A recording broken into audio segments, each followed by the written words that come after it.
Hi guys, this is Jarrah or Skyline Sun, and I'm going to be breaking down my Pro Tools session for my latest single, Fleisch. Let's have a look. So, this was all recorded live. The musicians I got on this, Joaquin Castillo on bass, had Davide on drums, and Davide Incorvaia on keys. Just a 4-piece. So the processing behind it was all pretty straightforward. But I'm also just going to have a quick look at actually the demo that I originally wrote and just produced just shittily for, which I sent through to the band as well. Again, so just got this sort of intro. We've got these sample drums here, and I've also got, I was playing bass.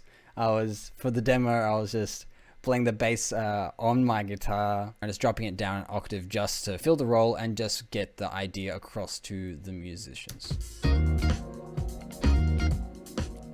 Also playing the keys, but I'm a terrible keys player, so it's very straightforward.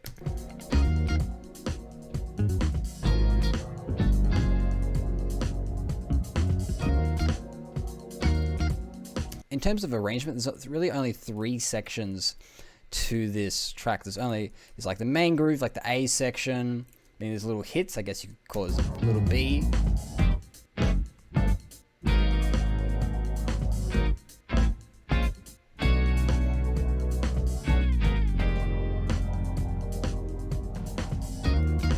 So the idea for those little hits is actually a rhythm I stole off an old track that I wrote with an old band of mine. It's almost hinting at like a sort of 4/5 polyrhythm, a little motif as well, which later gets developed into the solo backing as well.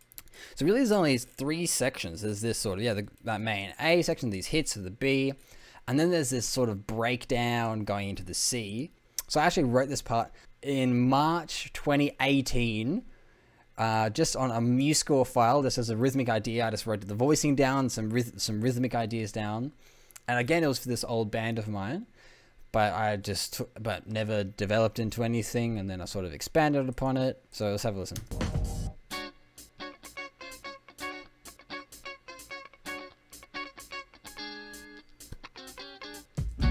Quite a lot of the tunes I've been writing as of late is either anticipating the one or having the main idea of the rhythm just after the one, never really trying to land on that one.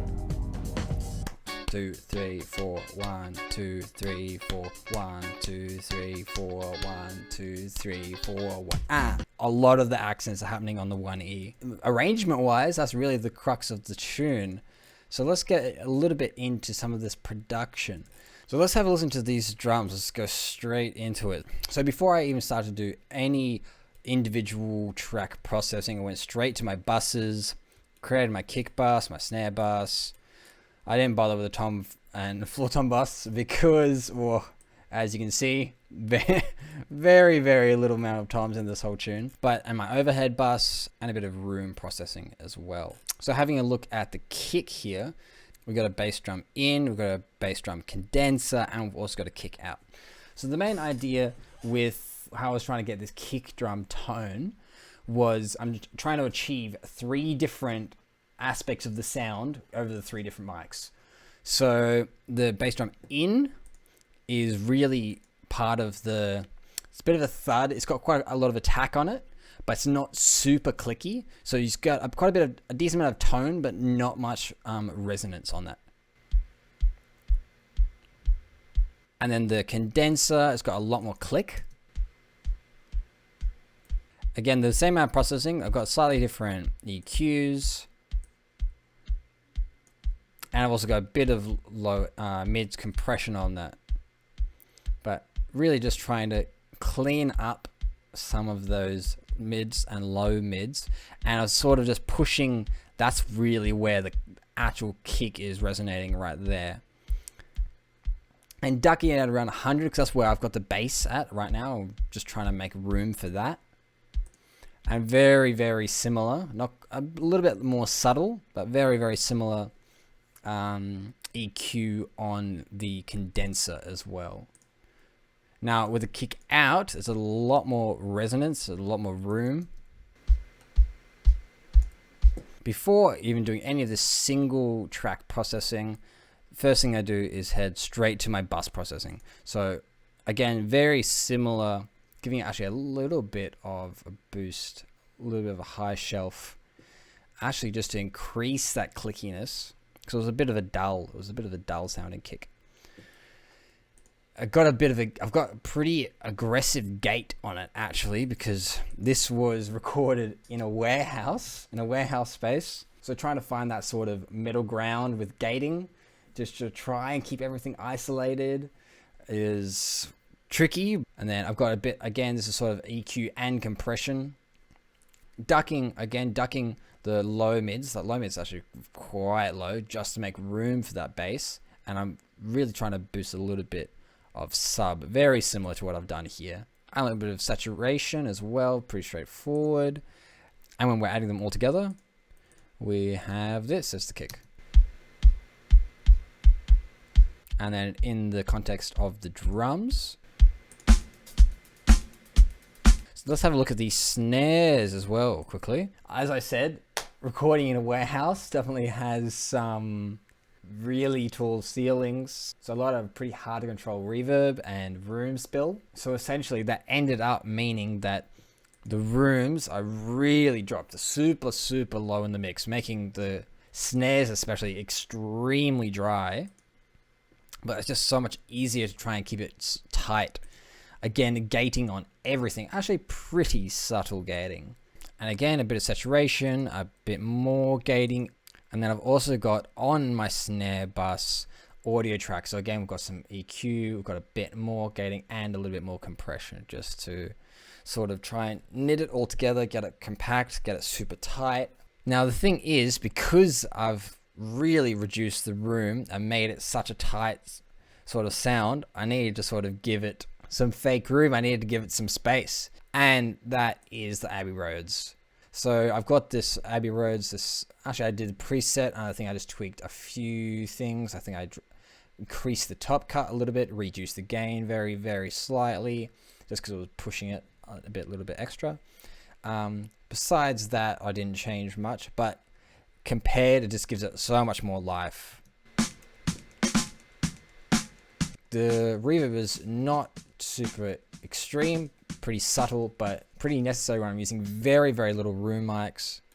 I'm just trying to sort of keep it really tight. Okay, again, just a little bit of processing on the hi-hat, pretty straightforward. On toms as well. It's pretty common. I've got just a bit of EQ, and the vitamin is sort of an EQ and compressor in one. Then overheads, I've just done a little bit of group processing, a little bit of a high shelf, and a high pass, and a very similar thing in vitamin. Okay, so the rooms are extremely low, almost not there. So for the bass processing, again, pretty straightforward. This is all recorded live. This is all just one take, especially for Davide on keys and Joaquin on bass. I really encourage just go to town with sounds. If you want to experiment with some sort of sound, go for it. Just completely trust you. Let's just create some chaos or some magic, or both. The bass, I went straight for the group processing, just ducking it a little bit because I'm trying to make some room for the kick on the EQ. Again, very similar thing in the vitamin EQ and compression, and a little bit of saturation just for some tone, a little bit of grit, tiny little bit of grit. Okay, let's have a listen to the bass.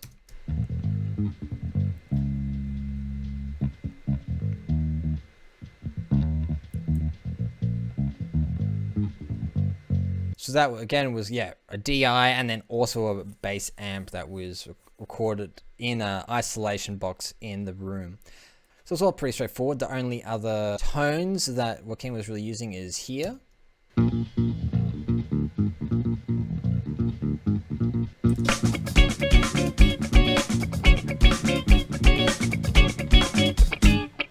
Okay, let's have a look at the guitar. Again, I worked a lot on the live sound, live tone rather, for this. So very little, just done a bit of compression. I actually gave it a bit of spread, especially when there's only 4 musicians. and it's all live, no overdubs, no double takes, no nothing like that. I'm just trying to occupy as much sonic space, also stereo space, as I can. So the spread actually is subtle, but it was super, super important. If I'm listening to the guitar just like this, and as you can hear, there's definitely some spill. There's definitely a bit of some drums in there, but it is what it is. You can EQ it out as much as you like, but it gets to a point where you just lose that tone of the guitar. So the spreader really is just to give it a little bit of extra body, occupy a bit more space. Subtle, but when you compare the two, you'll definitely need headphones or studio monitors to tell the difference. But subtle, but really spreads it out. Really helps where the guitar is occupying in the stereo field, and also therefore where the keys is occupying in the stereo field. So all pretty straightforward, just EQ, some compression, standard, except for here. Okay, so this little gap here, we do have quite a bit of post-production processing just to get the most disgusting sound as possible, especially if we compare. So we've got both a DI and an amp signal for the guitar, and then I've just duplicated it for down here. So for the DI signal by itself, we have a lo-fi, Air Lo-Fi, classic Pro Tools. We also got a flanger, a Waves flanger on there, and we also have a Mondo mod, which is sort of like a stereo field panning Doppler effect, and is really just trying to be over the top, as gross and gritty as possible. It's really hard to hear in the mix, but the DI signal is actually just by itself, with post-processing, is this. It's gross, it's broken. It's meant to sound like it's a bit broken, but in context with the amp signal as well, actually just gives a bit of that sort of background. Oh, there's something a little bit weird about that. We also do have the Enigma on the amp, but again, it's also a stereo pan sort of movement, and giving it some accents within this EQ range that's going back and forth. But in full context of the tune,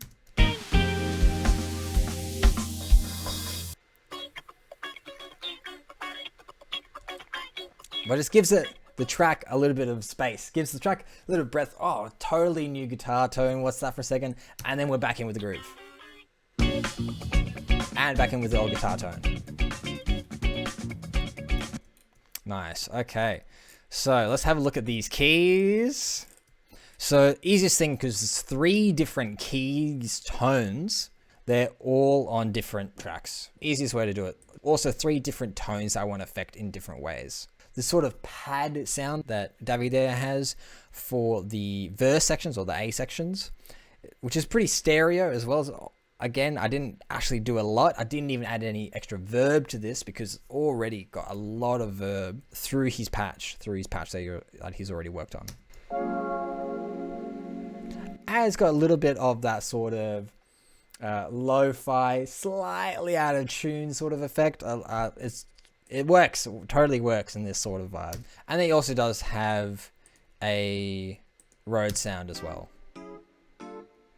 Again, the verb is on, but this is actually just automated for later on this sound. So completely dry, besides some EQ and some compression and a bit of saturation.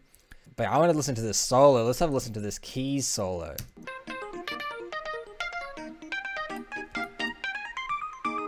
Ooh. Woo. Oh. Yeah, now let's back. I want to bring the rest in. Let's bring the rest in. But especially that run. That run is so good. Woo! Killer solo. The one bit of post-production in this tune. So the take that I actually ended up going with, great solo, overall really good vibe, always like sitting well in the groove. But coming out of this solo, it just sort of, rather than building up, it just sort of petered a little bit. So I was like, I need to give a little bit of extra energy. Something's got to happen there. Just this riser, it just gives that tiny little bit of extra energy. That's pretty straightforward, pretty stereotypical riser, but relatively subtle in the mix, and it just gives that tiny little bit more. We're going to a new section. But this sound of Davide's sounds filthy in the best possible way. I did also chuck some extra delay on here as well. Let's have a look. Yeah. So this is Supermassive again. Valhalla. Valhalla has some great stuff. Supermassive is actually free, but they also do have like some fantastic reverbs. But the Supermassive is just sort of pushing it into the stereo space a little bit more. It's probably definitely easier to hear the difference on this melody. Pretty strange melody that I actually wrote for this part, but I don't know, it just fits. It fits the vibe.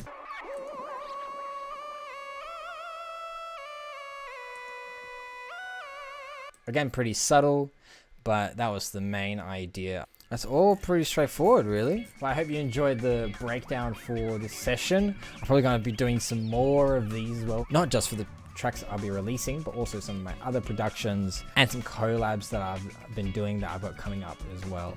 So I hope you enjoyed. Catch you next time.